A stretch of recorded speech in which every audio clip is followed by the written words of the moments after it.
মঙ্গলবার মুর্শিদাবাদ সফরে যাচ্ছেন রাজ্যের মুখ্যমন্ত্রী মমতা বন্দ্যোপাধ্যায়। আর তার আগে মুর্শিদাবাদ এবং মালদাতে ৩৫৬ ধারার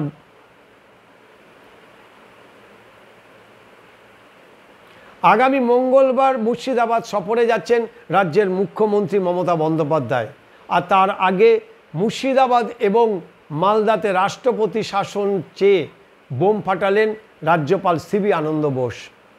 আজকে তিনি স্বরাষ্ট্র মন্ত্রকের কাছে সুপারিশ করেছেন যে কেন্দ্র যদি মনে করে তাহলে মালদা এবং মুর্শিদাবাদে ৩৫৬ ধারা জারি করা যেতে পারে।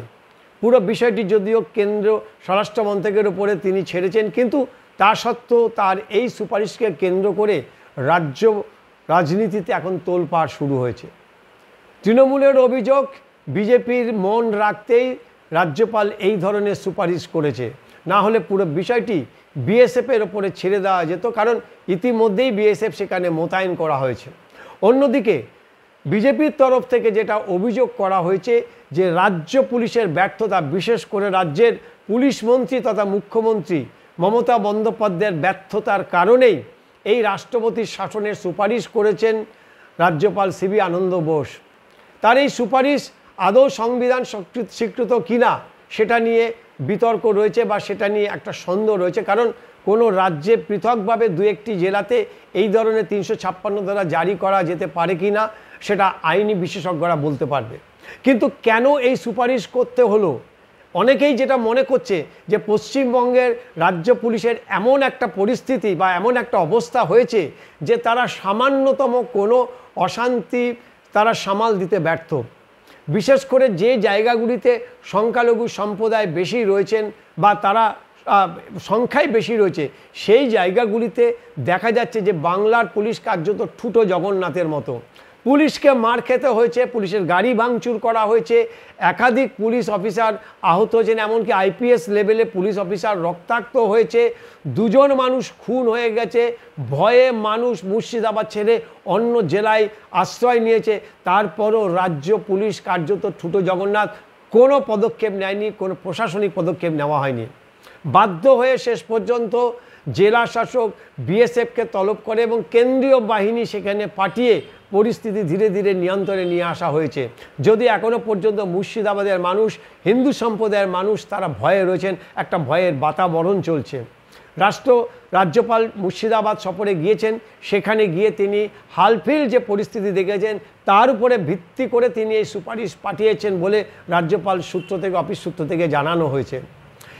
৩৫৬ ধারা জারি করা হবে নাকি কেন্দ্রীয় পুলিশ আরও বেশি করে কেন্দ্রীয় বাহিনী সেখানে বাড়ানো হবে নাকি ৩৫৫ ধারার পথে যাবে কেন্দ্র সরকার, সেটা সম্পূর্ণ নির্ভর করছে কেন্দ্রীয় স্বরাষ্ট্র মন্ত্রকের ওপরে এবং সংবিধানের আইন যা রয়েছে তার উপরে নির্ভর করে। কিন্তু একথা বলার অপেক্ষা নেই যে পশ্চিমবঙ্গের পুলিশ শুধু মুর্শিদাবাদ এবং মালদহ নয়, সর্বত্র তারা সম্পূর্ণরূপে ব্যর্থ।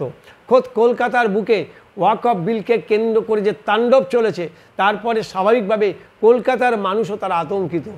বিভিন্ন জায়গাতে এইভাবে হামলা হয়েছে যেখানে পুলিশ এই নিয়ন্ত্রণ করতে তারা ব্যর্থ হয়েছে, ভাঙড় থেকে শুরু করে বিভিন্ন জায়গাতে।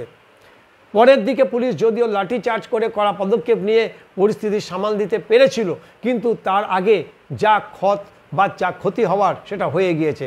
ফলে রাজ্যপালের এই সুপারিশ নিয়ে কেন্দ্রীয় স্বরাষ্ট্রমন্ত্রক কী পদক্ষেপ নেবে সেটা সময় বলবে। কিন্তু রাজ্যের মুখ্যমন্ত্রী মুর্শিদাবাদ সফরে যাওয়ার আগে যেভাবে রাজ্যপাল সিবি আনন্দ বোস ওই এলাকাতে রাষ্ট্রপতি শাসনের জন্য সুপারিশ করেছেন সেটা যথেষ্ট তাৎপর্যপূর্ণ, কারণ আর কয়েক মাস পরেই রাজ্যে বিধানসভা নির্বাচন, আর বিধানসভা নির্বাচনের আগে এই রাষ্ট্রপতি শাসনের সুপারিশ করাটার মধ্যে বিশেষ কোনো তাৎপর্য আছে বলেই মনে করছেন রাজনৈতিক বিশেষজ্ঞরা। পরিস্থিতি কোন দিকে যায় সেদিকে নজর রাখছে রাজ্য প্রশাসন এবং শাসক দল। তবে বিরোধী দল হিসেবে বিজেপি ছেড়ে কথা বলবে না, কথা বলাই বাহুল্য। পশ্চিমবঙ্গ মানুষও চায় যে পশ্চিমবঙ্গের এই যে পরিস্থিতি, যে আইন শৃঙ্খলা ধীরে ধীরে বা এই যে অবনতির পর্যায়ে যাচ্ছে, অবিলম্বে সেখানে কড়া পদক্ষেপ নেওয়া হোক, সেটা রাজ্য পুলিশই নিক বা কেন্দ্রীয় বাহিনী নিক বা রাষ্ট্রপতি শাসন জারি করেই হোক, পশ্চিমবঙ্গের আইন শৃঙ্খলাকে নিজেদের নিয়ন্ত্রণে নিতে হবে। না হলে ধীরে ধীরে এই ধরনের উচ্ছৃঙ্খলতা, এই ধরনের অশান্তি সারা রাজ্য জুড়ে ছড়িয়ে পড়বে, যে কারণে আতঙ্ক রয়েছে পশ্চিমবঙ্গের অধিকাংশ মানুষ।